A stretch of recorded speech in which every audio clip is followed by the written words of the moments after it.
Hello, welcome back to the Your Everyday Strength podcast. My name is Josh Sternberg, and if you're just joining us here for the very first time, thank you very much for being here today. However, if you are returning, you already know the drill. You can see today we have a guest with us, and as with every guest episode, we love to just let it flow and see what sort of comes about. Today's guest is none other than Mr. Joseph Bono. Say hello to the crowd. Hello crowd, how are we all? I put him straight on the spot then. I didn't tell him how I was going to run the intro. I just sort of thought, fuck, we'll just see how we go. I like to do that. I like to just, throw the pressure cooker on from the get-go. But for those at home, my good sir, please give us a little bit of a breakdown as to who you are, what you do, and just everything. Well, my name is Joseph Bono. Everyone calls me Bono or Bono, whichever you prefer. I'm 27, I live on the Gold Coast, big into the fitness space. Had my own design agency for a while, and now I'm working full-time with Nui, servicing probably most of the audience, I assume, with their online coaching business and everything in that space. So if you don't know who I am, that means I'm not doing my job correctly. If you do, nice to meet you again. I was going to say, if you're in the fitness space in any capacity, or even if you just have an Instagram account and you scroll through reels from time to time, I'm sure you've seen Bono fucking popping up the content and the marketing that's coming through and all the rest of it. The mastermind behind it. I won't take all the credit. Niall and James do an amazing job as well, but I'm usually the one that has to suck up my pride and get into the videos, I guess. I love that. They come up with the ideas and then you're the one who has to actually go out and fulfill them. Yeah. If you haven't seen, somewhere in Gold Coast, probably like Samuel and myself have featured in them. You have. We have. We featured in one of them. It was pretty fucking funny. I did get a bit of a laugh. Yeah. Sorry, continue. What were you saying then? No, I was just saying I left my dignity somewhere on the Gold Coast about a year ago, filming these videos. So you've been involved with Nui for a while, and I know that you haven't been on the Gold Coast for a really long time. So give us a little bit of a breakdown as to sort of your journey. You mentioned that you had a creative agency and things like that. Give us actually a bit of a rundown as to where you've come from and how you've found yourself in this role now. Oh, definitely. So pretty much out of school, I went straight into the graphic design space. It was the only thing I could see myself doing for a long time. Tried a few trades and stuff like that while I was at school, but design and being creative was kind of what I just gravitated towards. So I definitely went into that space. Worked at a design agency for about, I'd say, a year and a half, 2 years. And then I was like, you know what? I think I could do this myself. I've got clientele, to back me up, and I was like, you know what, I'm just going to jump into the deep end. So I did that, jump into the deep end, and started working with people like Zach Perner, Jesse James West, and some big influential people, I'd say, in the fitness space. And then I was like, you know what, I can kind of niche into this fitness space. I'm creating content, I'm going to the gym every day already. I may as well just become this fitness graphic designer. So when I did eventually take the leap from my design agency, literally about, I'd say, a month later, I went to work at a cafe with Paige Similis and Niall from Nui. I'm sure everyone's copped the Niall message from Nui. Hey, how's business going? Yeah. He reached out to me and was like, hey, let's have a chat. They were only fresh at this point. They had maybe 1 to 10 people on the app. So we got on a call, and long story short, I started being their graphic designer just as a subcontractor. So they were my client for a bit. Slowly we built up the hours. We went from 10 hours a week to 20 hours, and then after 3-4 years I ended up full time with them because they were just growing that fast, and I could see myself working there for a very, very, very long time. So here I am. Dude, that's sick. And I didn't quite realize that it had actually been around for that long, in terms of how long you've actually been involved with the company. Yeah, I think me actually joining the app as a provider or as a coach or to sell my services, depending on your industry. I think I was number 16 or 17 actually on the app. So I was really early days. Yeah. They had only just got their first client a month before I started working with them. Yeah. And for those of you who don't know at home, Nui is actually a direct debit company. They're the company I utilize for all of my coaching and everything like that. And I have been very fortunate to cop many a message from Niall, just checking in, and the boys just sending messages. Like, I can tell you right now, and I know that like one of the biggest reasons for their growth is not just their great marketing and not just because they have a great app, but it's because there's very few companies out there where you'll get a message from the directors, the owners of the company, regularly checking in and seeing how your business is doing. And they've done that for me from the start. Like, I'm sure I joined probably a couple years after they actually got off the ground, so who knows how many actual people they had on there. But to actually receive messages from them, it was kind of like, well, why would I ever use another company again? Like, I never got a message from Pay Advantage or anyone like that. The only time I did was when they were like, yeah, we're changing everything. And I was like, oh, yeah, exactly. Like, you never get anything. Yeah, they're like, oh, actually, yeah, we're changing the fee structure and you owe us more money now. And I was like, I don't like this. So yeah, Nui came in, I'd say, at a very good time for me jumping into, working for yourself and stuff, because it, as everyone knows, it's pretty stressful when you take that leap and eventually work for yourself. So yeah, I got really lucky there. I actually got really lucky with getting Zach as a client as well. If we want to dive into that, I can tell you about that story. Go for it. Yeah, absolutely. So this is like a massive butterfly moment in my entire life and career. It's pretty interesting. So I was doing like freelancing stuff on the side while I was at my agency, and I was at the point where I was like, I actually want to quit this, because doing both the agency work and then freelancing at night and training, I was getting like 4 or 5 hours sleep, and I was like, it's not even worth it. Like, I'm not charging enough anyway to be making enough money. So my mate Jordan at the time was doing YouTube, and I was just helping him out trying to become that content creator that he wanted to be. And we got into a video and we're like, we need to clout chase a little bit here. And we're like, how do we clout chase? So like who's the biggest fitness influencer in Australia that we can do a video with, And obviously we're like, well, Zach Perner, everyone knows Zach Perner. You watch these YouTube videos growing up, and that's how you get into like gym. Anyway, long story short, he puts on his story saying, what would you do to train with me? And I was like, Jordan, this is our chance. We've got to get in here. We've got to think of something bright, brilliant, and just like really blow him away. We'll fly to Melbourne and do a YouTube video with him. That way your video blows up and it works well. But Jordan wasn't replying. And it was like 9 p.m. at night. I'm like, I'm by myself here, not my channel. I don't know what Jordan wants to film. I've got to come up with something bold. So I messaged him. I was like, hey, I'll design you a logo and then I'll get it tattooed to me. And he replied and he's like, done, let's do it. And I'm like, what the fuck? Like, I'm not going to get a logo tattooed to me. Like, one, I don't want to do any sort of freelancing anymore, so I don't want to be doing a logo. Two, I don't want a tattoo of some random logo I design, especially for someone that I barely even know. Anyway, long story short, Jordan wakes up, sees it. I was like, bro, I'm doing this. So sure enough, I designed him a logo. He loved it. I fly to Melbourne for this tattoo. Okay. And he calls me the day of. He's like, actually, I love this logo. I want to use it for my brand. Can I use it for the app? And I was like, yeah, sure, you can. But if we're going to actually develop this, I want to design it really good. He's like, cool. But you're still getting a logo. A tattoo. And I was like, fuck. I was like, what am I going to get tattooed in the next 2 days? Because I can't finish the logo in 2 days. He's like, oh. I was like, how about I get your Pride pre-workout tattooed to me? Like, the big Pride EHP line? Yeah. He's like, done, that's amazing, let me film it. So yeah, we go to this tattoo place and I get this massive line tattooed on my ass. And yeah, I still have it now, obviously, it's a tattoo, it's permanent. And then the next day he messages me, he's like, actually, I love your work, let's work together. I'll get you to be my thumbnail designer and my graphic designer for everything moving forward. And then I was like, well, I guess I'm going into freelancing again because I can't turn down this opportunity. So no, I pretty much sold my ass to get a client. Hey, and people have sold it for much less. Yeah, exactly. People have sold it for much less in life. So now I have this permanent line on my ass, and had Zach as a client for years, and then Zach led to Jesse James West doing thumbnails, and then word got out, and just snowboard. Dude, I love that. I love the fact that you acknowledged it as like a bit of a butterfly effect and kind of, I know you mentioned, and the reason I actually, like when you said, do you want to dive in? I said yes, is because you kind of mentioned a couple times within there being like, oh, I was really lucky.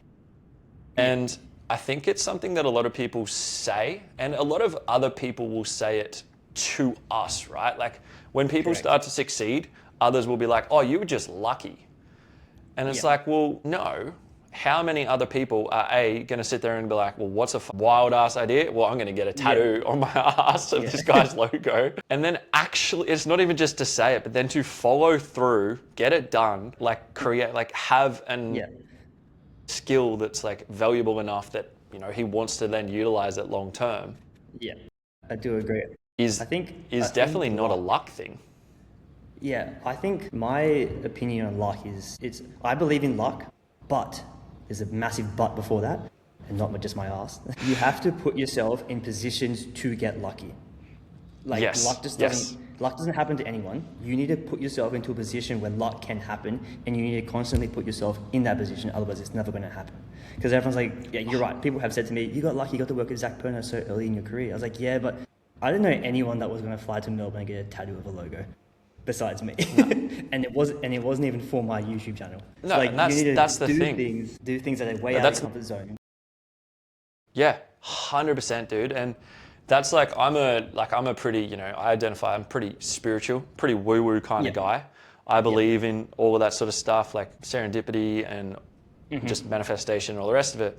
But one big misconception that I know a lot of people have, especially when I've spoken with people about like manifesting and things like that, they're like, oh, what, do you just sit at your house and hope it happens? And you're like, no, that's not actually, I don't just sit here and go, oh, yep, no, my business is going to be successful and I'll just sit here and it's going to happen. It's like, I get up at fucking 3:45 in the morning to work all day. That it's like, yes, my business is going to be successful, and yes, that is what I'm trying to call in or manifesting, but I'm still getting up to work. I'm still jumping on and posting social content every single 100%. Day, even if I don't feel like it. I am still having conversations with people. I'm still upskilling myself. I'm still doing all of these things. It's like, some people will be like, oh, well, you got lucky because of this. And it's like, well, not really. It's like looking at your bicep and going, I wish that was bigger, you know. I really wish it got bigger and bigger every day. But like, you can think that, but like do that whilst also doing a rep, you know, and that will actually grow. Exactly right. Yeah, set a goal. It's like, okay, I want to get bigger. I'm not just going to sit here and hope I'm going to get bigger. Like I could, you know, technically set a goal or manifest and say I'm going to be 5 kilos heavier. Well, then I need to actually put the action in. So dive into a little bit, like you kind of mentioned like about getting lucky, but we all know what it is with Nui. How did that actually come about? Did they just see your stuff with Zach and reach out, or was it just through socials that you knew? The exact process of what happened was I had just started my business, working for myself, and I loved the dream of like working at a cafe with your friends, right? So I went to work with a cafe with Paige, she's an online coach, she still is, a great friend of mine. And she was like, let's go work at a cafe. You know, you work for yourself now, you can do this. I was like, yes, I can. Let's go. So we went there. She put up a story of us just working, and Niall had replied to her story saying, hey, who's your friend? Is he an online coach? Can he use Nui, essentially? And then Nui, I obviously spoke to Nui. Not gonna lie, I didn't even want to take the call because he was like, hey, do you have like half an hour? And I'm like, this was like the next day, I was like, I'm in the pool, it's like 30 degrees right now. It's so nice. I was like, I don't want to get out of this pool. And I was like, wait a second, I just started my own business, I should take this call, just in case. Yeah. And anyway, we jumped on the call and he told me about Nui and where it was at. And I was like, this is cool. I was like, I could kind of use it, but I mainly want to do it. I mainly want to invoice people because it's project-based stuff. He's like, yeah, that's cool. We just want to actually speak to you about working with us, not rather on us. And then it just started. So the first project I ever got was from them was to create the welcome cards for people joining. Sick. And if you follow Nui, they still happen every single week since that day, pretty much. So yeah, we've been doing welcome cards for about, I think, roughly about 160, 170 weeks.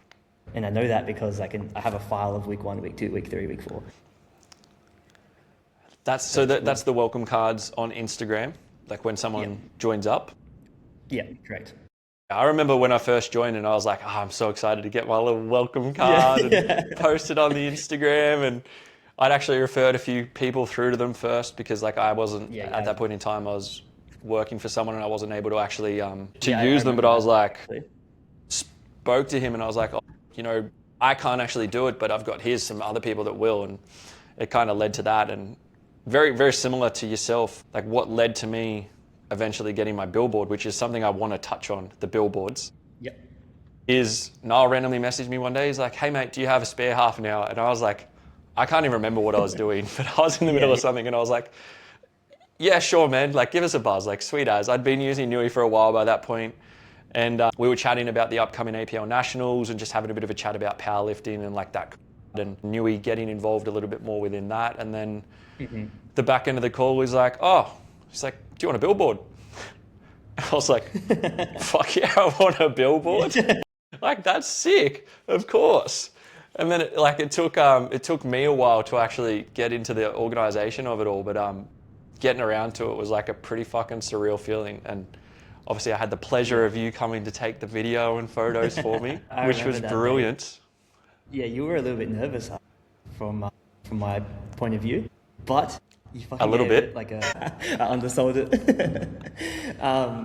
But you could see, and I'll talk from my point of view of this, you could see the second it came up and we started recording how much like joy came from it, and like the nerves literally went away almost instantly watching you do it. And I was like, this guy's having the best day ever right now, and it's so good that I get to see this. It's sick. Well, that was the thing. That was quite literally what you said to me was, when are you ever going to be in Surfers Paradise on a billboard again? And it was that moment I was like, fucking oath. Ripped my shirt off in the middle of Surfers and I'm tensing on the fucking corner of the boulevard. I told you to take your shirt off and tense in front of me. Yeah, everyone around was watching and I was like, you know, I don't even care right now because I'm on a billboard. Like, this is fucking cool. They're just NPCs in Josh's world right now. Exactly. But the billboards themselves, like, where did that come from? How did that come about? Because that's just, it's something that's so different in the way in which they approach everything and you guys approach your marketing. Like, how did that come about? We, at the end of the day, like, with bottom line, want to make people feel special. And that's pretty much it. And seeing yourself on the billboard does exactly that. It highlights the work that you've put in to get to that point, because not everyone gets them, obviously. So it really highlights the fact that you've been putting in the work with your business. It's growing. You've been doing really well, and we just want to celebrate that with you, essentially, and share that moment. And that's the foundation of it. I love that. Whose idea was it first? Definitely James or Niall. Wasn't mine. Yeah. They pitched it to me. I'm like, this is insane. I love it. It's so different. It's like it's those little things, and it's like, they've almost leaned into, like, I guess, influencer culture for a direct debit company, which, like, for most people, if you think direct debit, if you think finance, if you think that, you think boring dudes in suit in buildings fucking in the city somewhere who, like, have no fun. It's just grey and all the rest of it. And then you see this it's just so different. Everything about it, from like the campaigns I see you guys run to just getting your actual customers involved, not even just through the billboards, but through just social media in general. And even down to, like, I've received care packages of like lollipops and just like random keychains and stuff like that. How do you guys just come up with all of this stuff? And do you think that is directly correlated to, like, the rise of why it has been so successful? I can only speak on my personal point of view, I guess, from this. And I think that the main thing, like you said, I think it's definitely contributed to the growth of Nui, because everyone just wants to be a part of it. It's like when Young LA or when other activewear companies, they host these events and these community events and they get people in there. Everyone wants to be there because they want to be a Young LA athlete or a Gymshark athlete. They kind of, aspire to be that. We're taking away, like, the inspiring part, but we want people to just connect with everyone and build like a happy family, essentially. because we're all doing the same thing, mainly running a business. We all understand the same struggles. We understand the wins, the highs, the lows, all that stuff. So yeah, bringing people together, gifting stuff like you said, you got a care package of lollipops. It's something small, but it's something to say, hey, we notice you. And yeah, that's kind of what it is. So yeah, I do think that it's definitely correlated to the growth of it. Yeah, that's sick. And it's definitely, like, as you said, like making everybody feel special. I know I've felt special when I've received the stuff, and like just even seeing, as you mentioned, like from a community-based perspective, being solopreneurs for the most part, the majority of the coaches who start out, it can be fucking lonely. Like you are alone. Definitely. Sometimes, like for hours on end. I'm in my spare bedroom for most of the day by myself with my dog. It's like, I don't really get out and see people much.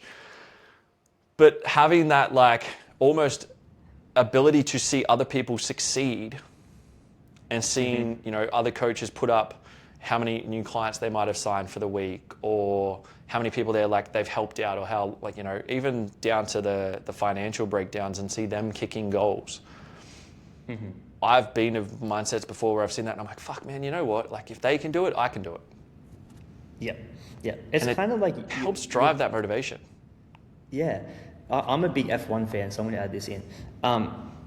F1, if anyone watches F1, they'll understand this reference. The two drivers in the same team are the biggest competitors because they have the same ability. Whereas you obviously versing a different team, they have different cars, they've got different stuff.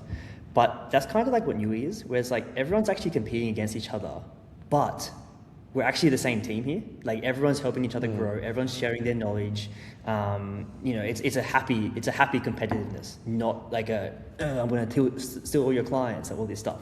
It's like we want to see everyone grow. Everyone wants to see their friends kicking goals. You're actually making more friends because you're relating to people that do the same stuff. It's really interesting. But like you said, it is lonely.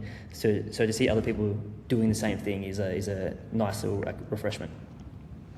Yeah, without a doubt. Just touching on that, starting a business, like how old were you when you started your agency to begin with? You mean like completely not working for anyone, just myself? Yeah. I'd say I was 21, I think, or 20. Yeah, I think 21.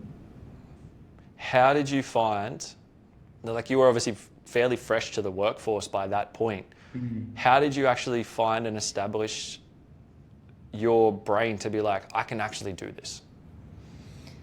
It's interesting. It's a good question. I think you just start to back yourself a bit and you get a small win after a small win and you start to see it starting to flow. If I was working for the agency and I didn't have any freelancing stuff behind me, I wouldn't have left just then. I think it's definitely worth getting the experience first because you need actual facts and experience to say, you know what, I can do this because I've done it with this amount of people. I can scale it or I can get bigger. I don't think if I had no freelancing, I would be able to, jump into that space and just throw myself into that much of a deep end. You need some sort of like stability. Massive delusion. Yeah, or massive delusion. Like, don't get me wrong, some people do it and I'm like, that's great. But if I was you, I would be trying to get some clients under my belt and like trying to double up hours here and there. But yeah, then when you're in there, you're like, oh, this is way harder than I thought. Things aren't going well. 3 clients cancelled in the same week and I've got no income next week, so this is going to be fun. But you kind of just like, when you back yourself up against the ropes and it's only you that you can rely on, you just make it work. You do the long hours, you do whatever it takes to keep it flowing. You get lucky. Yeah, you get lucky at 2 a.m. in the morning when everyone else is sleeping. Yeah, 100%. That's like, dude, very similar to myself. I started as a PT at 21 and I'm just coming up now to 8 years. It'll be 8 years in like 2 weeks or something like that. That's interesting. And I was very, very similar. I'd kind of like dipped my toe in through group fitness. I was still working a full-time job at the time and dipped my toe in for group fitness. And then I remember contacting a gym and was like, oh, hey, like, yeah, you guys have got an open position. Like, I'd be keen. I was like, oh, I got a full-time job. So I'm just going to come in and like, I'll do PT, but I'm going to PT outside of my work hours. And the guy was like, no. He's like, you're either full-time or you're nothing. And I was like, I was just, honestly, it was the push I needed because I was making really good money, but I hated my job. Yeah. And I'd wanted to PT for as long as I could remember. And I was like, on the phone call, he said it, and I just stood there. I was actually at work at the time, hiding in the back of the warehouse on this phone call interview. And I was just like, all right, I'm in. I'm in. And I handed my 2 weeks notice the next day. Moment, hey. It's a split-second moment when you decide, you know what, I'm doing this. And it comes out of nowhere, and you're like, oh, okay, well, this is it. Because I'll tell you my moment. I was working at my agency, and I was sitting there, and it was like Monday. I walked in Monday morning, and me and the creative director got there at 8, and everyone else got there at 9. And I walked in there at 8. I sat down, I looked at my list, and there was just all these jobs and projects that I did not want to do. Looked at it, I was like, no, stood up, walked into the office, and I was like, hey mate, I'm going to quit next week. And he's like, what? I was like, can't do this anymore. Like, I can do a better job and work on stuff that I want to work on, not a pamphlet for some truck that I don't care about. That's it though, right? Like, yeah, that split second of inspiration or naivety or delusion or whatever it might be, that little voice in the brain that just goes, no. Yeah. Like, that's it, you know? I'd got on this phone call. I got on the phone call. I had no intention of quitting my job. I was just going to dip my toe in the PT world and just see what happened. And almost being forced to sink or swim. It's exactly what you said. Like, I was at that gym every single morning from like, I'd start at the group fitness gym. I'd work from 4:30 till 7, and then I'd go straight to the main gym that I was doing PT out of, and I would just be there all day. I didn't have any clients, but I was just there. You're just there, hanging out, talking to people, calling every single person. To get lucky. Yeah, calling every person in their phone book. I've still got, and it's funny as fuck because I'm somebody who doesn't change phone contacts.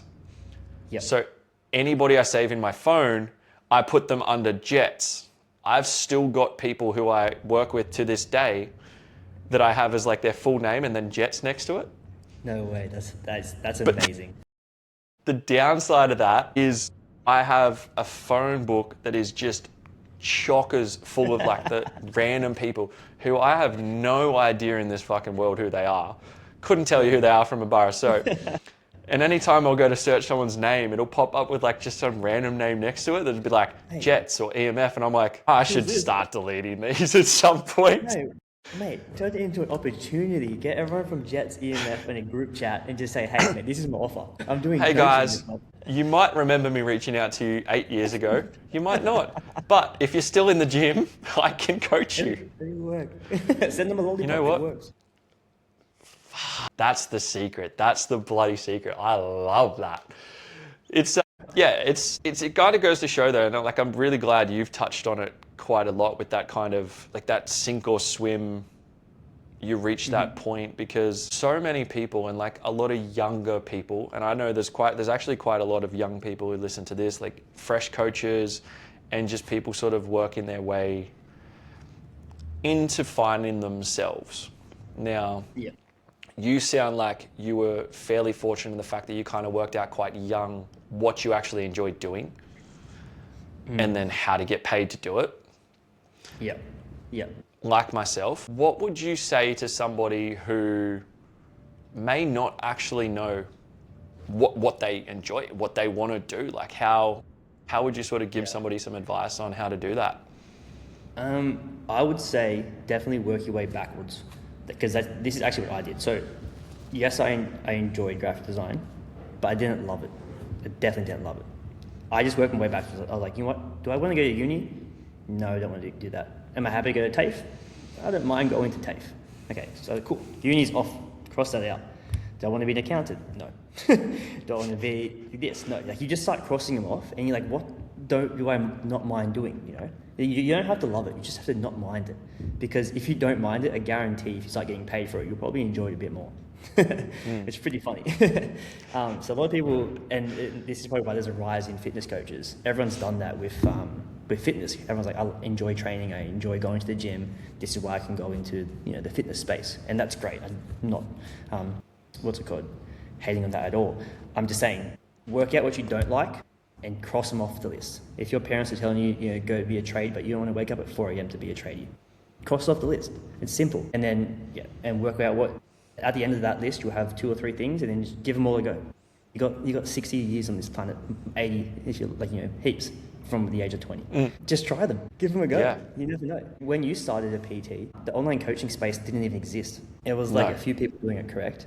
And then because you just I wouldn't even say that. Yeah, it wasn't. It would have been bodybuilding.com forums. Exactly. Was how you had online coaches. Yeah. So whatever you start doing, I guarantee by the time you get to the point where you're experienced and good enough to make a lot of money in there, the industry's going to change that much anyway. So you may as well give it a go. Don't worry about the money, just do what you actually enjoy. Yeah. Dude, I love that advice. Honestly, I kind of did a very similar approach. I graduated school. I figured out a way to get down to the Gold Coast from Townsville and just get out of Townsville as quick as I could. I just took whatever the first course I could get at uni was to try and use it as like a bridging. From there, I was a department manager for a retail company. I worked for the Gold Coast Suns and Brisbane Lions in retail and got offered like managerial roles with that. Yeah, wow.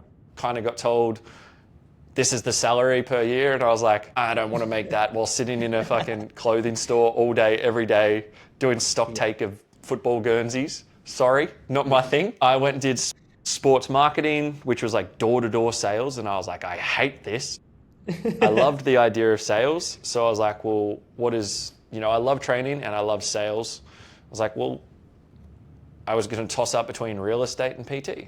I went and got my real estate certs, became a real estate for 6 months, realized I fucking hated it and was like, well, looks like PT it is. Yeah, 100%. See, it's just process of elimination. That's all it is. And like, there's a big saying, I think it's actually in the Bible, but don't quote me on that. It goes, there's profit in all labor. And that's a huge thing that I think people need to actually remember and learn these days, because I think it's lost. But it means no matter how much work you put in, even if it's in the wrong industry or wrong thing, there's profit in it. You're going to learn from it regardless. So you may as well fucking put in the work, because even if it's the wrong path, you're going to take all that knowledge and go down the next path with much more than you started with. So yeah, profit in all labor is a huge one for me. Yeah, it's very similar. My dad told me from a very, very young age is no matter what you do, it's all experience. Whether you love it, literally. whether you hate it. I hated the door-to-door sales. It was quite literally, I sat in a park in the middle of my second day, called my dad, was nearly in tears and was like, I can't do this. Like, I'm not walking around, knocking on people's doors, asking them for fucking money. It's not going to happen. And just getting rejected time and time and time again, right? Yeah, but you know what? It taught me how to deal with rejection. Same with real estate. When I was door knocking. Do you want to sell your home? No. I kind of missed out though, because I tell you what, if I tried to do it like 4 years later after COVID, I probably would still be doing real estate. Because everyone wanted to sell their home. I missed the basket. I went to PT, which was, I mean, hey. Now you've probably taken all those sales skills and you've translated it to jumping on sales calls with clients, right? And it's the exact same thing. You're still trying to sell a product or a service to someone that most of the time they do want it. Actually, probably way more times on a sales call than a door knock. That's for sure. So You'd hope so.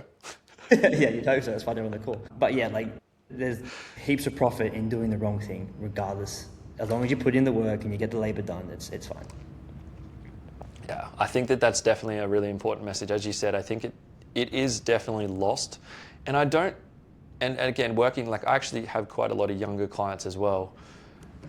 Working with them, it's less nowadays that I think they get lost. It's just that with the rise of social media and they see all of this success all the time, it can have one of two effects. It can be, as I mentioned before, when I see others succeed, I look at it and I go, well, fuck, if they're doing it, I can do it too.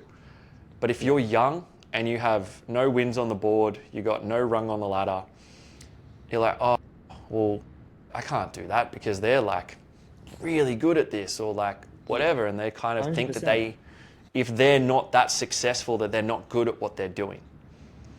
Yeah. and it demoralizes them, or they're not willing to try because they're kind of just like, oh, well, what's the point in trying if it's not going to work? Yeah, I won't make it that far. But they don't know that yet. And you're right. It's actually it's big now. Being in an online space, you see the highest of the highs, and it's not like in a small bubble anymore. So when you see someone doing really well, they're usually doing really, really, really well now. But it's just about looking at that and saying, actually, that's where I can get to, rather than, like you said, demoralizing you, saying that's too far out of reach. But yeah, it's just about putting in the work, regardless of what you're doing. Yeah. There's not many industries where you can see. I don't think there's any other industry out there where you can see such a grand scale of success and what success means to people. Because there is coaches out there who they make $1,000 a week and they are the most stoked you could possibly be. I remember when I was a PT and I made my first $1,000 a week, and I was like, oh my God, this is it, boys. We're going to the moon. We've cracked the code. And then you also see coaches who are making like $100,000 a month. Yeah. And you're like, there's levels to this. That's 25K a week. That's fucking 25 times what this person's making. But they're both just as happy. They're both just as happy doing what they're doing. And finding, like, as you said, working hard and seeing the fruits of your labor pay off, and whether your first goal, and I think, if you're a fucking fresh PT, if you're just starting in the industry as a coach, whatever that might be, if you're making $1,000, you're doing really well. I don't want to downplay that. If you're making $1,000 a week, you are making good money. You are doing really well for yourself. I couldn't agree more, because you got to think about that. That's like, 15 people paying you consistently a week, roughly? Yeah. On a low rate if you're new to the industry. You got 15 people to pay you for a 3-month period is insane work. Insane work, regardless of what you're doing. But if you're PT, it's amazing. And then, like you said, you got people at the top of that get 15 cancellations in a day. Yeah. But it's about like starting there and celebrating that win where you are in your career, and then learning from the ones above you. How do you, touching on that, how would you tell someone to celebrate the journey rather than the win? Caught me off guard. Come on, Joshy. How have you celebrated your journey rather than always focusing on the end destination? I think it is important to simply celebrate the wins. I mean, physically celebrate the wins. Going out for dinner, going to buy yourself an ice cream, whatever it is, to make sure you appreciate the milestone that you've hit. Because I think because you're in an online space, you don't have an office team. It's just you and your dog next to you. So making sure that when you do hit those achievements, that they're not swept under the rug, and it's as simple as going for a walk and saying, I did that today, that's amazing, tick it off my bucket list, let's go for the next goal. And even, because I just said goal, setting those goals as well, so you know where your ladder is and what your path is, can actually help a lot as well. Because it's actually just about ticking the box rather than what it says before the box. And when you get to tick it, that's the fun part, regardless of what it says. Yeah, I agree 100%. It's the age-old saying, like, stop and smell the roses kind of thing. Mm-hmm. Often people will they'll tick that box, they'll tick the goal, and they'll be like, all right, cool, what's next? It's like, no. Like, take a step back for a sec. Yeah. You've just ticked that goal at some point in your life. That was a dream to you. Yep. And now it's something you've achieved. Oh yeah, 100%. I find myself actually doing the opposite of what I just said. I forget where I'm at in my career, and I see people around me doing better, like everyone does. It's an online space. And you're like, I need to be doing more. And look, sometimes you need to be putting in more work. You need to be doing those late hours. But you actually, like you just said, it's your journey, and you need to stop and smell the roses where you're at, because you still got there. And like what you're experiencing now was literally way out of reach 2 years ago, sometimes even a year ago. And you're like, how am I actually doing this? But yeah, you get caught up in that work drive, Of course, and I don't think that's negative. Like, it's a negative thing. I think it obviously showcases, like, the type of people that I find becoming coaches, getting into the online space, all of that. The reason we can all connect with each other either on one level or another, is because we all have very similar mindsets and we have very similar personality types for the most part. Yeah. And we all want more. As we were saying, people, you get the setbacks. Yeah, you get the Things pop up setbacks, that don't go as unfortunately. planned, like this. And you've got to learn to just deal with it, because it's going to keep happening, and you just keep going. But as we're saying, there's setbacks, and you just have to keep it moving. Yep. And due to that setback, just because I don't want to like miss out on the back end, Yeah. we might just wrap it there. Sure. That works for me. Otherwise the camera's going to keep cutting out and I'm going to end up I'll get annoyed at it. But Yeah, that's fair. before it wraps up, firstly, where can people find you? So search up Joseph Bono on Instagram. We'll just keep talking. Yeah, that's fine. I'll definitely pop up there. If not, message Nui, ask for the sexiest guy that works there. Niall should get back to you because that's him. But then ask for the funniest, and that will be me. I love that. There we go. And before you go, regardless of the fact that people can see me or not, it doesn't matter. They can still listen to the recording. I ask every guest 3 questions. Yeah. The first question is, what is one thing you would tell your younger self? Younger self is, you don't know how far you can go, so just start, because I guarantee you'll surprise yourself. That's a big one. Fuck yeah, I love that. I love that. Mm-hmm. What is your favorite animal? A wolf. Okay. Even though Why? I have a lion tattooed to my ass. I like wolves because there's the wolf packs and they work really well as a team. But then the wolf can also be aggressive. It can be smart and by itself as well. So it knows when to work as a team and when to be its individual self. And that's why I actually like the wolf. I love that. That's actually a really deep answer for that question. I was gonna get. Some people it's just get... they say a random animal. No, I really like wolves. I wanted to get it tattooed to me, but now I don't want a fucking forest on my back, on my ass. That's all right. I got a wolf on my shin and a lion on my calf, so you can get animals. Maybe I could just get one there. I should. There you go. And the last question, what does strength mean to you? I want to get deep here. Do it. I think it actually would touch on my first question, on the first question you just asked. I think strength is really about resilience. I think that's actually what strength is. It's just it's just been molded now into it's how resilient you are. That's what strength is at the end of the day. Because you can be,